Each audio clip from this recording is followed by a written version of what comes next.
आपने सुना होगा महाराज डंकापति बीते दिनों कविराज की पुत्री की शादी में नवदंपति को आशीर्वाद देने पहुंचे थे।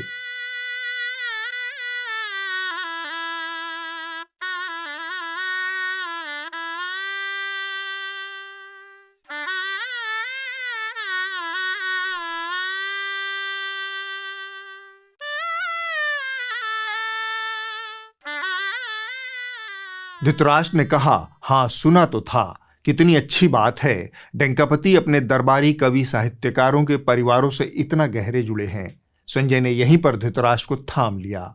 महाराज, लगता है आपको नीलकंठ महाराज की कहानी नहीं पता है। धृतराष्ट्र ने पूछा, वो कौन है? नीलकंठ महाराज डंकापति की पार्टी के दिग्गज स्तंभ हुआ करते थे। 20 साल से मध्य देश के लंबरदार थे। फिर पिछले चुनाव में डंकापति को नीलकंठ महाराज से दिक्कत हो गई। उन्होंने नीलकंठ महाराज को मध्य देश की गद्दी से पदच्युत कर दिया। नीलकंठ महाराज ने इस अपमान का विषपान कर लिया, तभी से उनका नाम नीलकंठ पड़ा। लेकिन डंकापति को इतने से संतोष नहीं हुआ। वो आर पार की राजनीति करते हैं। गत दिनों नीलकंठ महाराज ने अपने 2 बेटों की शादी की, लेकिन डंकापति अपने दिग्गज लंबरदार के बेटों को आशीर्वाद देने का वक्त नहीं निकाल पाए। केंद्रीय मंत्री शिवराज सिंह चौहान के बेटे कार्तिकेय और बहू अमानत की शादी संपन्न हुई। इस भव्य समारोह में देश की कई प्रतिष्ठित हस्तियों ने शिरकत की। दरअसल शिवराज के छोटे बेटे कुणाल चौहान आज यानी 14 फरवरी को शादी के बंधन में बंध गए हैं।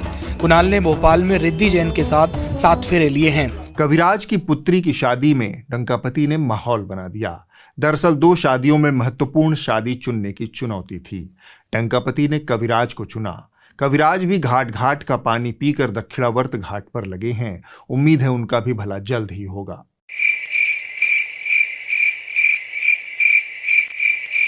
संजय अनवरत बोल रहे थे। अटकलें लगी कि आखिर नीलकंठ से ऐसा क्या बैर हुआ डंकापति को। दरबार के अंदरूनी सूत्र बताते हैं कि नीलकंठ महाराज अपना वक्त आने की प्रतीक्षा में हैं। इस विषपान का अंतिम अध्याय तभी लिखा जाएगा जब नीलकंठ महाराज अपनी अंतिम चाल चलेंगे। इसी बीच एक सेवक होली की गुजिया धृतराष्ट्र और दरबारियों के सामने परोस गया। धृतराष्ट्र ने धकाधक 2-3 गुजिया उदरस्त कर ली। भांग उन्होंने पहले से चढ़ा रखी थी। मीठे ने भांग के साथ मिलते ही रंग दिखाना शुरू किया। धृतराष्ट्र को भरे दरबार सितारे नजर आने लगे। समूचा ब्रह्मांड एक जगह स्थिर हो गया और धृतराष्ट्र उसके चारों तरफ एस्केप वेलोसिटी से पृथ्वी की कक्षा में घूमने लगे। तब दरबारियों ने समझ लिया कि दरबार खत्म हो चुका है। संजय के निर्देश पर कुछ सेवक उन्हें पालकी में लाद कर अंतःपुर को ले गए। धृतराष्ट्र संजय संवाद में फिलहाल इतना।